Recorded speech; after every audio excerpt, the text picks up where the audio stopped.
They always think they have time. That's the trick, the illusion, the little lie we all keep swallowing like candy-coated poison.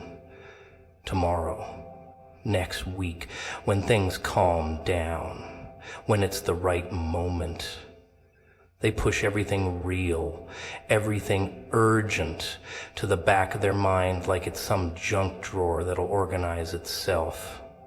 But here's the thing. Life doesn't send invitations. It sends alarms.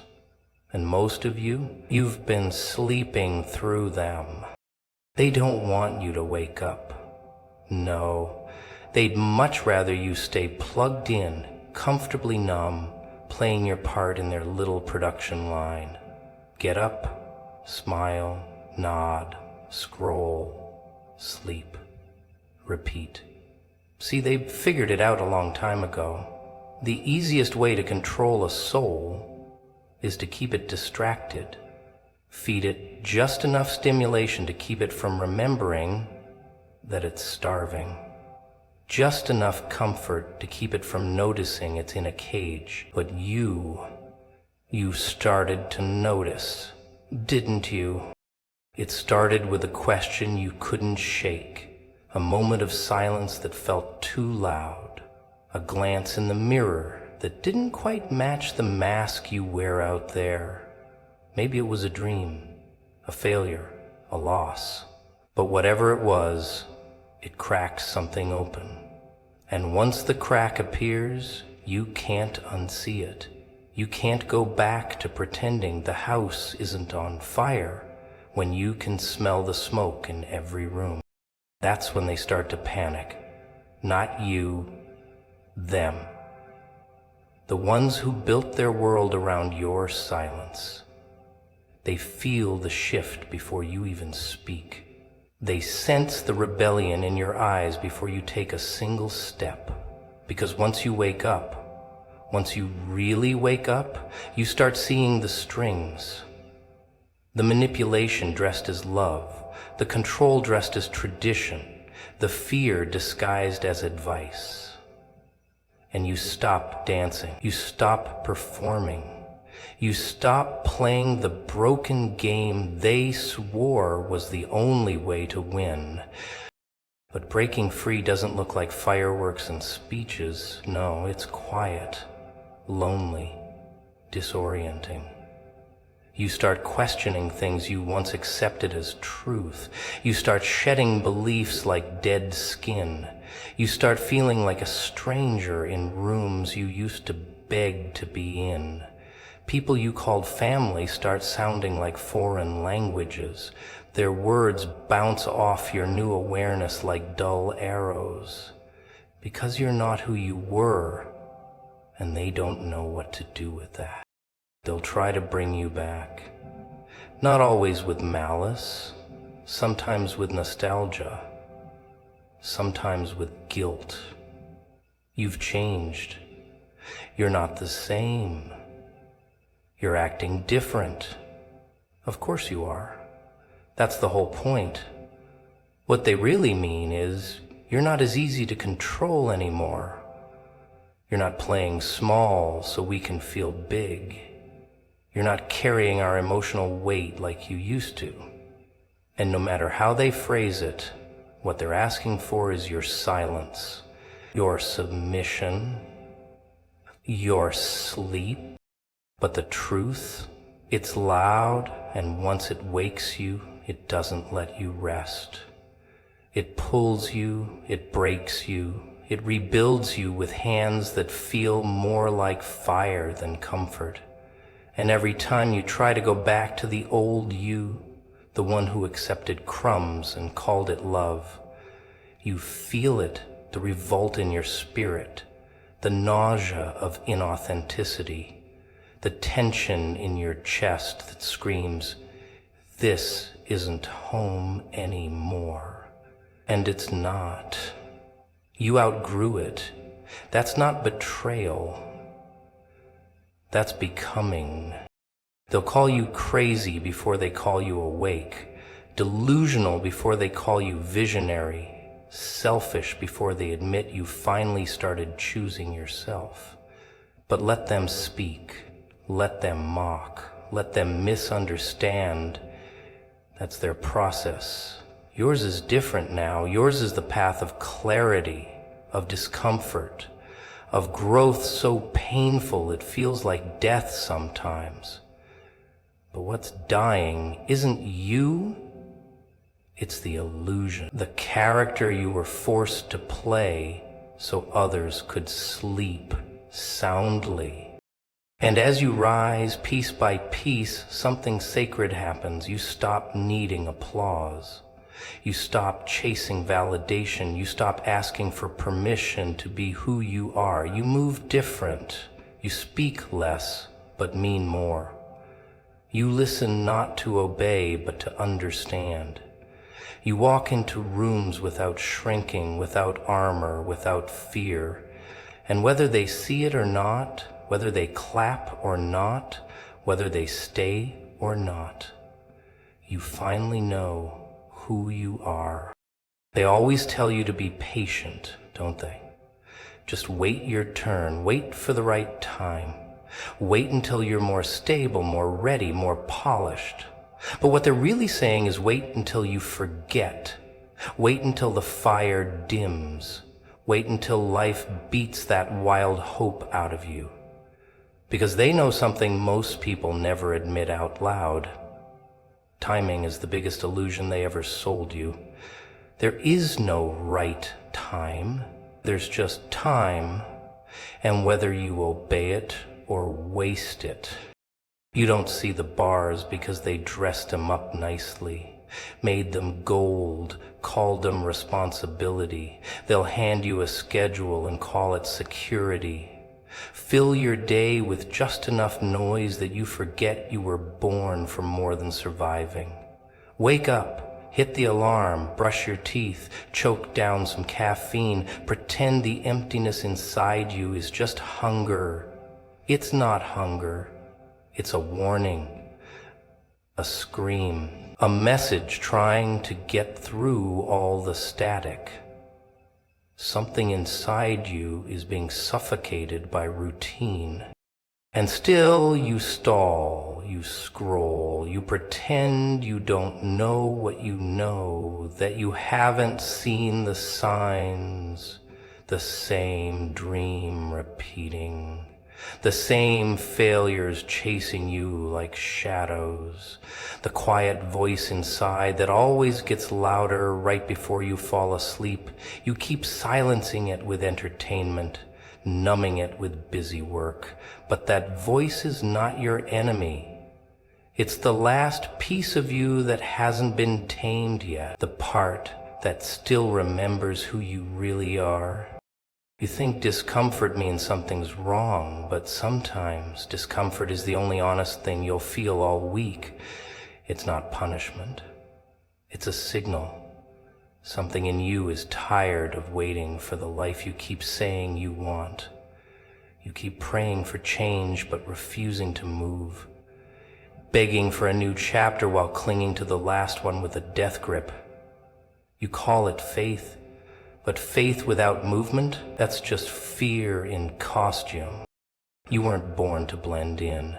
You weren't built for obedience. But somewhere along the way, they taught you how to sit still and smile through your own suffocation. They said, be humble, be realistic, be grateful for what you've got. But how do you stay grateful for a cage once you realize it's a cage? They feed you fear in small doses, dress it up as wisdom. Don't take the risk. Don't quit your job. Don't dream too big. But the real danger isn't chasing too much. It's settling for too little. The world doesn't need another copy. It needs the version of you that scares people, the version you buried because it didn't fit the mold. The one that's too intense, too emotional, too ambitious, too much. That version, that's your ticket out.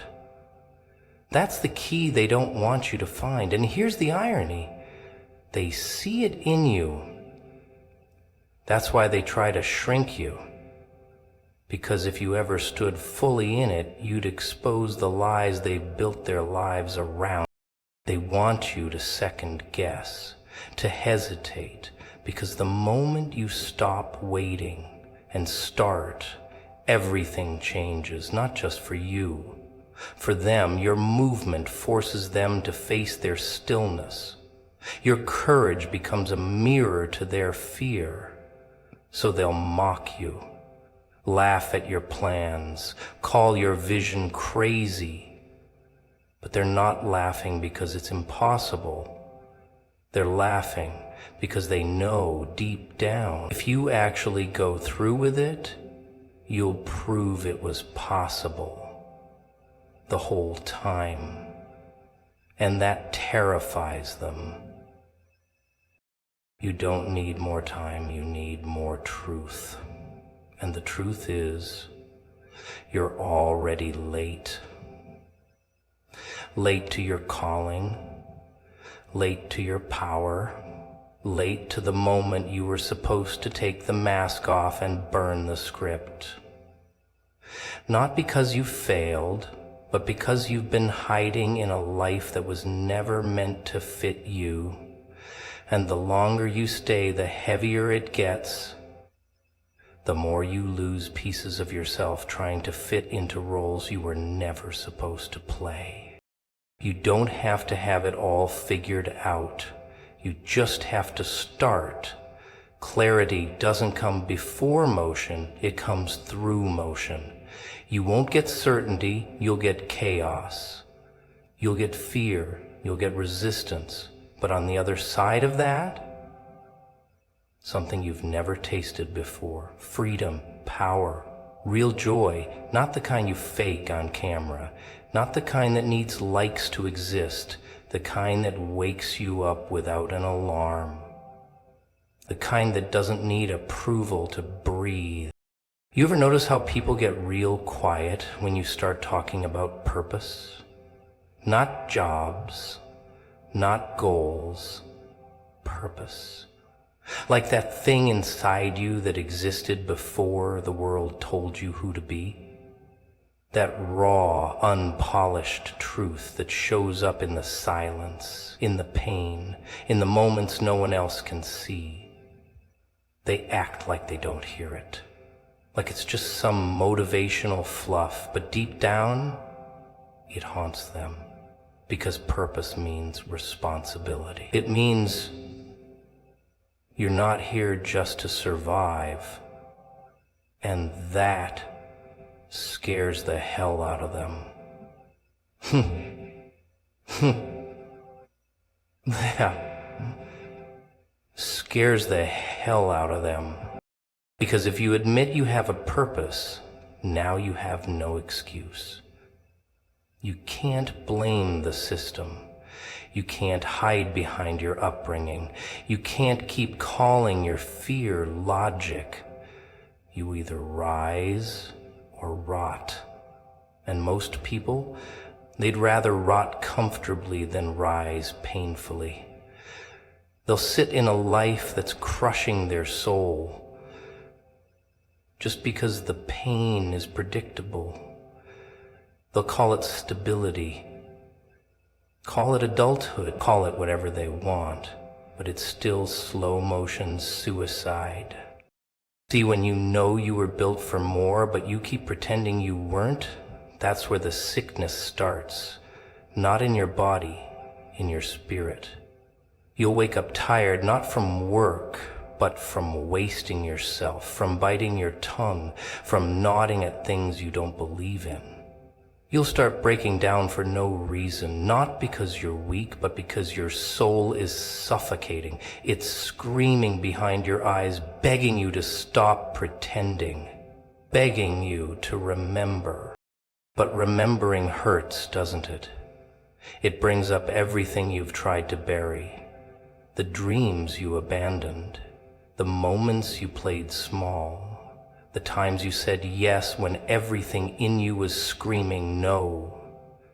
Purpose doesn't whisper sweet nothings. It slaps you across the face. It rips the blindfold off, and when it does, you have a choice. Go numb again or listen. Really listen. And if you do, if you let it speak, it won't tell you what's easy. It'll tell you what's necessary. And here's the twisted part. You already know. You know the path. You've seen it in flashes, in the middle of the night, in conversations that shook something loose, in moments of pain that cracked your armor just enough for the truth to leak in. You don't need more signs. You need to stop ignoring the ones you already got. Stop waiting for permission. You don't need a perfect plan. You need courage, and not the Instagram kind. The ugly, trembling, heart-racing kind that shows up anyway. But don't expect applause, don't expect support.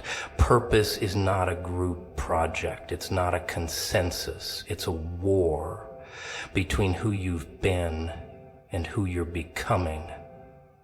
And the people who benefited from the old version of you, they're not going to clap while you kill it off.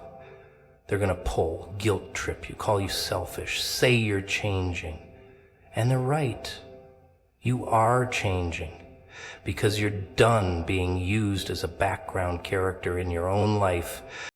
Purpose doesn't come to the polite, it comes to the rebellious. The ones who dare to question why things are the way they are.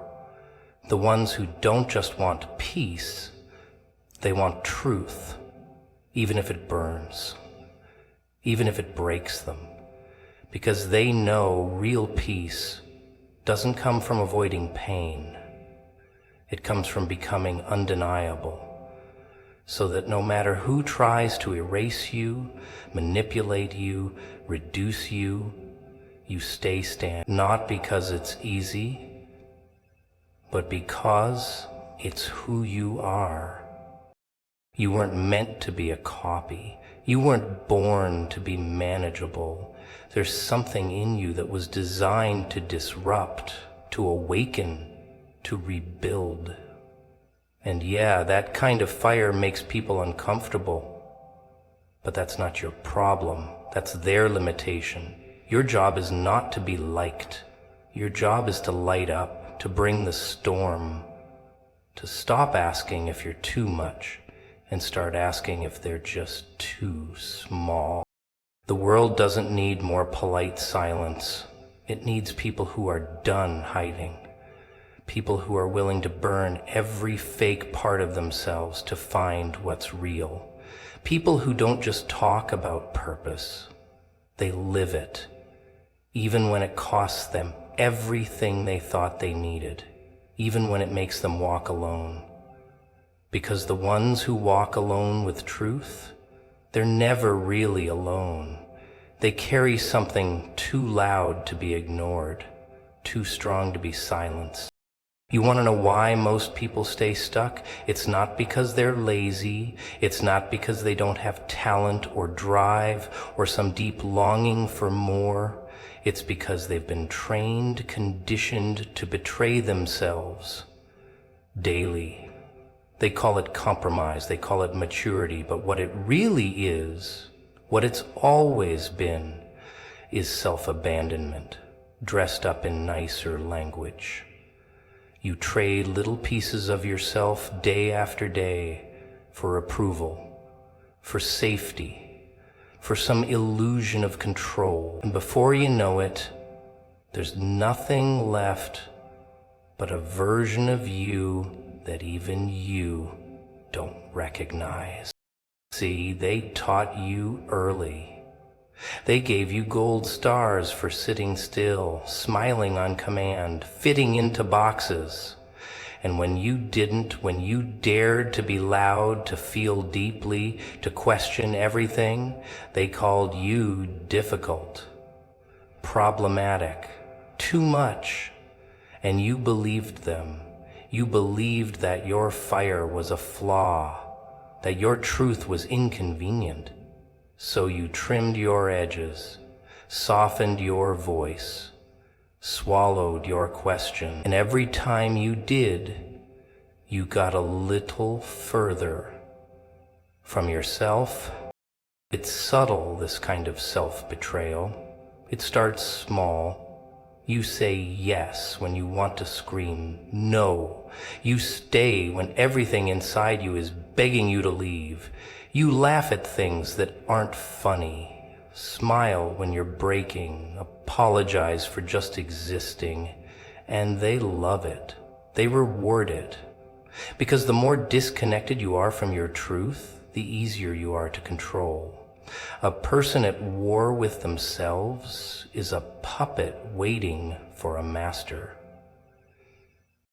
But let me tell you something dangerous, something they don't want you to know. You were never meant to be agreeable. You were meant to be authentic. And authenticity, it's messy. It's disruptive. It threatens the very structure they built to keep people small. The moment you stop lying to yourself, the whole system shakes. Because your honesty is a threat. Your boundaries are a revolution. Your presence, when you're fully in it, exposes how many others are just performing. And it's not easy waking up. It's not pretty. It's not poetic. It's brutal because you have to face all the versions of you that played along. You have to look in the mirror and admit how many times you betrayed your own voice to keep the peace. You'll grieve the time you can't get back, the relationships that thrived on your silence, the parts of yourself you locked away just to be accepted. And you'll be tempted to go back because the truth doesn't come with comfort. It comes with consequences. People will get angry. They'll say you've changed, say you've become cold, arrogant, distant, but what they're really saying is you've stopped shrinking. You've stopped making yourself digestible for people who never knew how to hold you. And if that makes them uncomfortable, good. That means the mask is cracking. That means the performance is ending. That means the real you is stepping in. And that version doesn't ask for permission. You don't owe anyone your self-abandonment. Not your family, not your friends, not your past, not even the voice in your head that still tries to guilt-trip you into playing small. You owe yourself wholeness. You owe yourself truth. Even if your voice shakes, even if your hands tremble, even if everything around you burns to the ground in the process. Because sometimes destruction is sacred. Sometimes the only way to build something real is to tear down the lie you've been living in. You have to get used to being misunderstood, misjudged, disliked, because authenticity doesn't win popularity contests. It wins freedom. You'll lose people, but the ones who remain, they'll see you, not the mask, not the role, you. And you'll realize how rare that is, how powerful, how worth it. But you have to get past that first stage, the part where your whole body is screaming to go back to being liked, to being safe, to being small. Don't go back. Don't dim yourself because they can't handle the light. Don't censor your soul just because others are afraid to speak theirs. This world is dying from polite dishonesty, from fake smiles and filtered truths, from people who would rather be liked than be alive. You want to change the world? You start by refusing to abandon yourself one more day. You stop betraying your gut. You stop ghosting your own heart. You look in the mirror and say, I know who I am, and I'm not leaving me again.